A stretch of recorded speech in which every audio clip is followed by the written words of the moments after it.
நம்மளோட ஜிஎஸ்டி சர்டிஃபிகேட்டில் ஒரு 15 இலக்க எண் இருக்கு இல்லைங்களா, உங்களோட ஜிஎஸ்டி ரெஜிஸ்ட்ரேஷன் நம்பர். அந்த 15 இலக்கங்கள் எதை குறிக்குது அப்படின்னு சொல்லி இன்னும் நிறைய பேருக்கு தெரியாமல் இருக்குது. இதில் இருக்கக்கூடிய முதல் 2 இலக்கங்கள் அப்படின்றது ஸ்டேட் கோடுங்க. அதாவது எந்த மாநிலத்திலேருந்து நீங்கள் இந்த ஜிஎஸ்டி பதிவு பண்ணுறீங்களோ அந்த மாநிலத்துக்கான கோடு தான் முதல்ல இருக்கக்கூடிய 2 இலக்கங்கள். உதாரணத்துக்கு இப்போ நீங்கள் தமிழ்நாட்டிலேருந்து நீங்கள் ஜிஎஸ்டி ரெஜிஸ்ட்ரேஷன் வாங்குறீங்க அப்படின்னா அடுத்து 13வது இலக்கம் ரொம்ப ரொம்ப முக்கியமாக எதை குறிக்குது அப்படின்னு பார்த்தீங்கன்னா, நீங்கள் எத்தனை ஜிஎஸ்டி எடுத்திருக்கீங்க அப்படின்றத குறிக்குதுங்க. உங்கள் பேன் பயன்படுத்தி நீங்கள் முதல் ஜிஎஸ்டி எடுக்கிறீங்க அப்படின்னா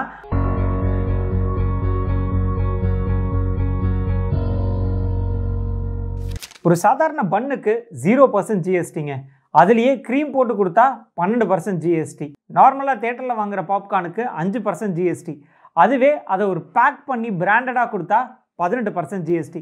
இந்த விஷயங்கள் நம்ம எல்லாருக்குமே தெரியுங்க. ஆனால் நம்மளோட ஜிஎஸ்டி சர்டிஃபிகேட்டில் ஒரு 15 இலக்க எண் இருக்கு இல்லைங்களா, உங்களோட ஜிஎஸ்டி ரெஜிஸ்ட்ரேஷன் நம்பர். அந்த 15 இலக்கங்கள் எதை குறிக்குது அப்படின்னு சொல்லி இன்னும் நிறைய பேருக்கு தெரியாமல் இருக்குது. இன்றைக்கி நம்ம இந்த வீடியோ மூலிமா உங்கள் ஜிஎஸ்டி ரெஜிஸ்ட்ரேஷன் நம்பரில் இருக்க 15 டிஜிட்ஸ் எதை குறிக்குது அப்படின்னு பார்க்க போகிறோம். அது மட்டும் இல்லாமல் நீங்கள் சொந்தமாக பிஸ்னஸ் ஆரம்பிக்க போகிறீங்களா, உங்கள் பிஸ்னஸ்க்கு தேவையான ரெஜிஸ்ட்ரேஷன்ஸ் என்ன, லைசன்சஸ் என்ன, அது எப்படி வாங்குறது, அதுக்கு தேவையான டாக்குமெண்ட்ஸ் என்ன, இதெல்லாம் பற்றி டீட்டெயில்டாக ஒரு பிடிஎஃப் டாக்குமெண்ட் கிரியேட் பண்ணியிருக்கோம். உங்களுக்கு அந்த பிடிஎஃப் டாக்குமெண்ட் தேவைப்படுது அப்படின்னா டிஸ்கிரிப்ஷனில் இருக்கக்கூடிய லிங்கை கிளிக் பண்ணி அந்த பிடிஎஃப் டாக்குமெண்ட்டை ஃப்ரீயாகவே டவுன்லோட் பண்ணிக்கலாம். நான் அறிவழகன், பிஸ்னஸ் லாயர். என்னோட கம்பெனி பேர் இன்டெலிஜென்ஷியா பிரைவேட் லிமிடெட். முதல்ல ஜிஎஸ்டி பற்றி பார்த்துடலாங்க. ஜிஎஸ்டி பற்றி எல்லாருக்குமே தெரிஞ்சிருக்கும். ஆனால் இப்போ ரீசெண்டாக பிஸ்னஸ் ஆரம்பித்த நிறைய பேருக்கு தெரியாத ஒரு விஷயம் என்னென்னா, ஜிஎஸ்டின்றது ரொம்ப புதுசாக இன்ட்ரடியூஸ் பண்ணப்பட்ட ஒரு சட்டம்ங்க. அதாவது 2017 தான் இந்த ஜிஎஸ்டி அப்படின்றதே அமலுக்கு வருது. அதுக்கு முன்னாடி ஒரு 60 வருஷமாக இருந்துட்டு இருக்கக்கூடிய ஒரு சட்டம் என்ன அப்படின்னு பார்த்தீங்கன்னா சேல்ஸ் டேக்ஸ் சட்டம் தாங்க. ஸோ இதுக்கு முன்னாடி இன்டைரக்ட் டாக்ஸஸாக சேல்ஸ் டேக்ஸு, வேட்டு அப்படின்ற மாதிரிலாம் நிறைய இன்டைரக்ட் டாக்ஸஸ் இருந்தது. அது எல்லாத்தையும் கம்பைல் பண்ணி 2017 தான் ஒரு காமன் இன்டைரக்ட் டாக்ஸ் சிஸ்டமாக கொண்டு வராங்க. அதுதான் ஜிஎஸ்டி. ஜிஎஸ்டி இதனுடைய விரிவாக்கம் அப்படின்றது கூட்ஸ் அண்ட் சர்வீஸ் டேக்ஸ், அதாவது சரக்கு மற்றும் சேவைக்கான வரி. இந்த ஜிஎஸ்டி ரிஜிஸ்ட்ரேஷன் வாங்கும்போது அந்த டாக்குமெண்ட்ஸ் எல்லாம் சப்மிட் பண்ணி நம்மளுக்கு ஜிஎஸ்டி சர்டிஃபிகேட் இஷ்யூ ஆகும் இல்லைங்களா, அப்போ அதில் ஒரு 15 டிஜிட் நம்பர் இருக்குங்க. எல்லா இடத்துலையுமே நீங்கள் உங்களோட பில்ஸாக இருக்கட்டும், இன்வாய்ஸஸாக இருக்கட்டும், பர்ச்சேஸ் பண்ணும்பொழுது எல்லா இடத்துலையும் கேட்கக்கூடிய நம்பர் உங்களோட ஜிஎஸ்டி நம்பர் கொடுங்க அப்படின்னு கேட்பாங்க. அப்போ நீங்கள் ஒரு 15 டிஜிட் நம்பர் வந்து நீங்கள் கொடுப்பீங்க. அந்த 15 டிஜிட் நம்பர் எதை குறிக்குது அப்படின்னு பார்த்தீங்கன்னா, இதில் இருக்கக்கூடிய முதல் 2 இலக்கங்கள் அப்படின்றது ஸ்டேட் கோடுங்க. அதாவது எந்த மாநிலத்திலேருந்து நீங்கள் இந்த ஜிஎஸ்டி பதிவு பண்ணுறீங்களோ அந்த மாநிலத்துக்கான கோடு தான் முதல்ல இருக்கக்கூடிய 2 இலக்கங்கள். உதாரணத்துக்கு இப்போ நீங்கள் தமிழ்நாட்டிலேருந்து நீங்கள் ஜிஎஸ்டி ரெஜிஸ்ட்ரேஷன் வாங்குறீங்க அப்படின்னா எல்லா ஜிஎஸ்டி சர்டிஃபிகேட்லையும் காமனாக 33 அப்படின்ற கோடு இருக்கும். அதுதான் தமிழ்நாடுக்கான கோட்.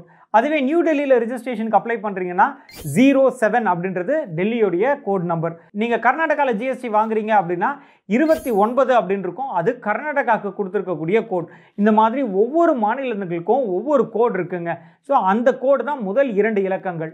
அடுத்து வரக்கூடிய 10 இலக்கங்கள், அதாவது 3rd டிஜிட்லேருந்து 12th டிஜிட் வரைக்கும் இருக்கிறது உங்களோட பேன் நம்பர் தாங்க.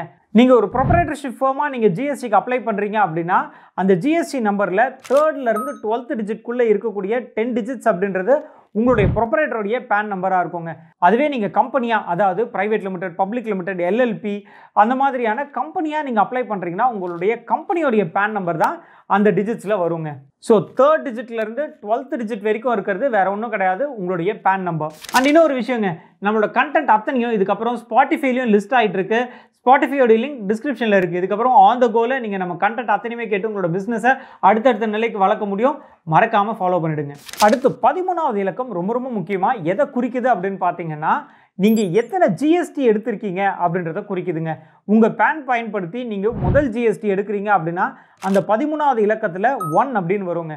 அதே பேன் பயன்படுத்தி நீங்கள் இன்னொரு ஜிஎஸ்டி எடுக்கிறீங்க, வேற ஒரு பிஸ்னஸ் எடுக்கிறீங்க, இல்லை வேற ஒரு மாநிலத்திலேருந்து புதுசாக ஜிஎஸ்டி எடுக்கிறீங்க அப்படின்னா அங்கே நம்பர் 2 அப்படின்னு வரும். அந்த மாதிரி மேக்ஸிமம் வந்து 1 to 9 வரைக்கும் இருக்கும்.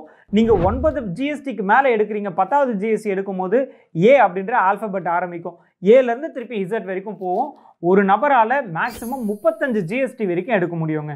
ஸோ 13வதாக இருக்கக்கூடிய இலக்கம் நீங்கள் எத்தனை ஜிஎஸ்டி இது வரைக்கும் எடுத்தீங்க அப்படின்றத குறிக்கக்கூடிய இலக்கம்.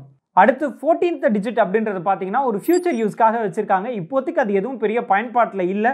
ஃபியூச்சரில் வேற ஏதாவது செக்லிஸ்ட் பண்ணுறதுக்கோ இல்லை வந்து வேற ஏதாவது ஒரு அடிஷ்னல் ஃபீச்சர்ஸ் இன்ட்ரடியூஸ் பண்ணுறதுக்காகவோ இப்போதைக்கு இசட் அப்படின்னு கொடுத்துருக்காங்க.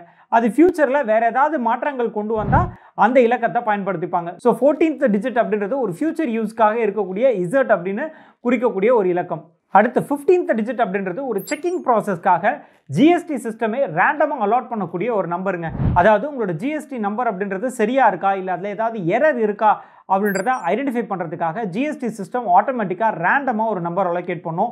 அதை வச்சு தான் இந்த ஜிஎஸ்டி நம்பர் சரியா இருக்கா இல்லையா அப்படின்றத செக் பண்ணிக்கிறதுக்கு உதவக்கூடிய 15th டிஜிட் அப்படின்றது ஒரு செக்கிங் டிஜிட். சரிங்க, ஸோ இன்னைக்கு ரொம்ப ஒரு இன்ட்ரெஸ்டிங்கான ஒரு தகவல் பார்த்துருந்தோம். அதாவது ஜிஎஸ்டியில் இருக்கக்கூடிய 15 இலக்கங்கள் எதை குறிக்குது அப்படின்னு. இதே மாதிரி இன்னொரு பிஸ்னஸ் தகவலோடு நான் உங்களை சந்திக்கிறேன். அது வரைக்கும் நான் அறிவழகன், பிஸ்னஸ் லாயர். என்னோட கம்பெனி பேர் ல இன்டெலிஜென்ஷியா பிரைவேட் லிமிடெட். நன்றி, வணக்கம்.